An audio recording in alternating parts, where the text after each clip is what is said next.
So it's 2024 right now, and interest rates are in the mid sixes. We've seen sevens, we even seen eights last year, and a lot of people are saying, I'm gonna wait to buy. I'm going to wait until interest rates come down. A lot of people are scared. A lot of people are waiting for the election. They're just waiting and waiting and waiting. And in this video, I wanna talk about the cost of waiting. I wanna talk about why you can still buy with the current interest rates, which are historically low, by the way. So with that said, let's get started.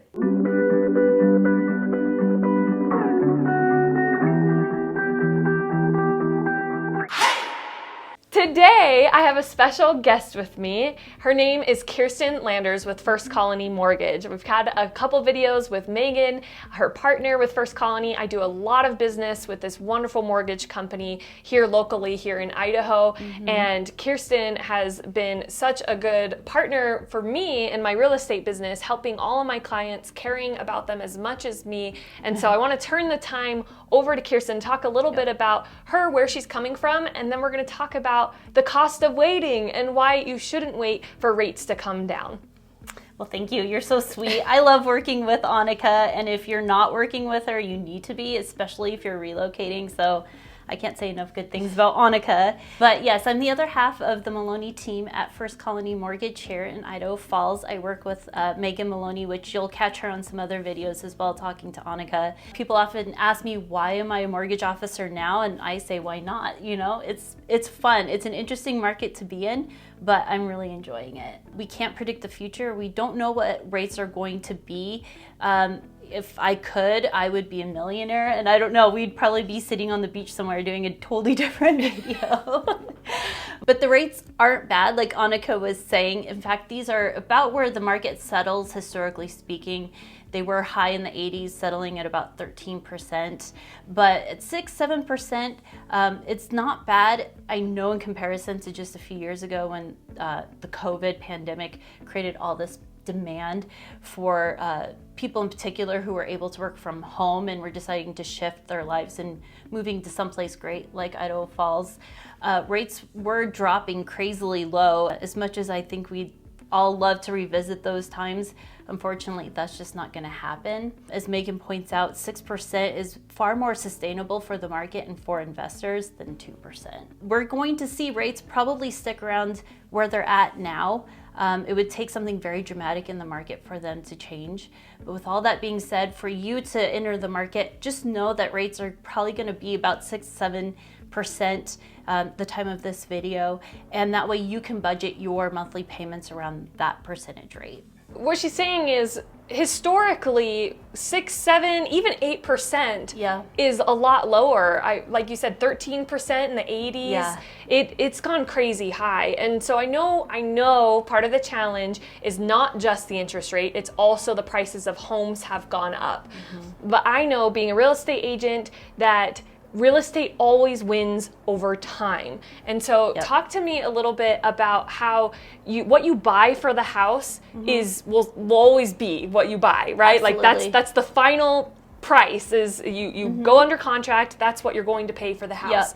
But the rates can change. Absolutely. They can go up, they can go down, and nobody knows if they're going to go up or down. We're kind of predicting that they're going to stay the same, but what if they go up to 13% and you're waiting for them to come down and you missed an opportunity? Absolutely. And if they do come down, what can they do? Yeah, well, you can always refinance too. There's a saying in the industry, and that's date the rate but marry the house. And I love that because it's such a quick way for you to remember that. Focus on the house. And I get so passionate about this, and we have when we do our seminars together. Just remember that phrase, date the rate, marry the house. The wonderful thing about that is it puts emphasis on the fact that you can have the house you want, understanding that the rates are where they are now.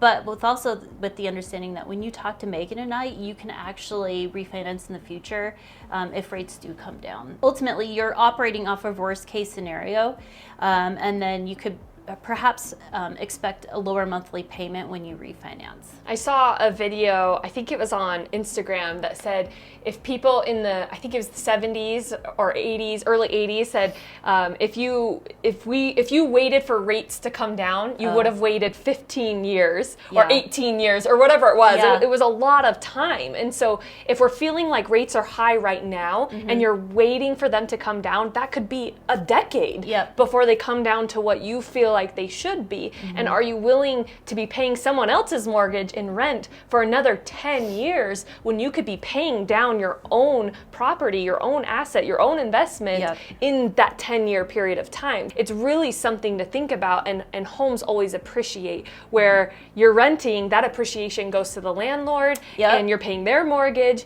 and I don't want to say you're throwing your money away because you're paying for a place to live, but it's not yours. And so there's so much cost to waiting, and obviously there are reasons why people can't buy right now, and that's why it's important to talk to a realtor and a lender to talk about your specific situation to see if it makes sense.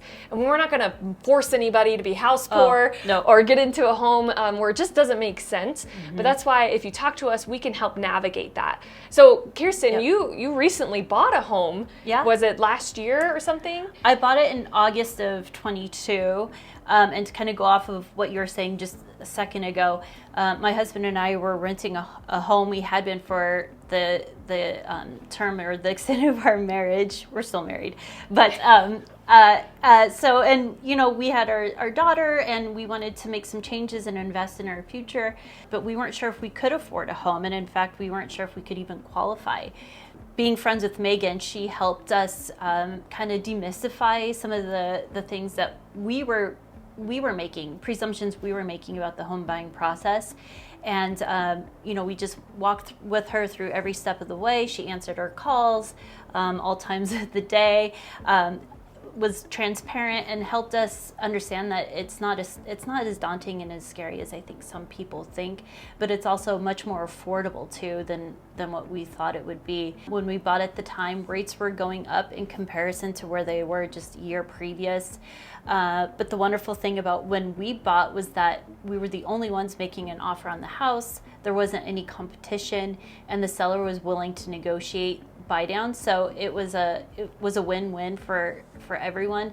And the nice thing about buying in a market where you're scaring buyers away, or buyers can be scared away, is that you have less competition for homes typically, and the seller may be more apt to want to negotiate with your realtor with you on things like a buy down to make it more affordable to get into the house. Yeah, exactly. I talked about this in my most recent video about when to buy. There's some like seasonality, and realtors always say it's a good time to buy. It's always a good time to buy, and obviously that's advantageous to our careers. But there's a real reason to that, and it's because it is a good time to buy depending on your situation. And if you want to buy in the spring, you have less snow, but you have more competition. If you want to buy in the winter, you have less competition, but you have the snow. There's lots of different things, ways to look at it. So same thing with rates. Right now, rates are in a very healthy range, and the market is very balanced here in Idaho, in my opinion. I really think it is. It's a seller's market according to the National Association of Realtors, but there's a lot of leverage that buyers have as well, and I'm seeing benefits on both sides. And a lot of professionals are saying that if rates come down just 1% to 5%, 5 million buyers may enter the market. That's crazy. Yeah, and what do you think you would have been able to get into your house if you had that much competition? Oh my gosh, I don't know. Especially if we were outbid even just by 10,000 or maybe a little more than that. And that drives me to another point I wanted to make too, is it is very important to take into consideration interest rates, but that's only a small piece of your entire monthly payment. There's principal, interest, taxes, and insurance that are all considered into a monthly payment. So although it's a very big piece of your monthly payment, what I always tell borrowers is our biggest thing is communication. We will be transparent with you, absolutely, at what interest rates are, but take into consideration the entire payment. If it makes sense to you and your budget, including the interest rate, and it's something you feel like you can swing, that's probably the easiest, most bite-sized way to consider if this house is worth it to you. Awesome. Thank you so much, Kirsten. Yeah. So I hope that helps answer your question about whether or not you should wait to buy.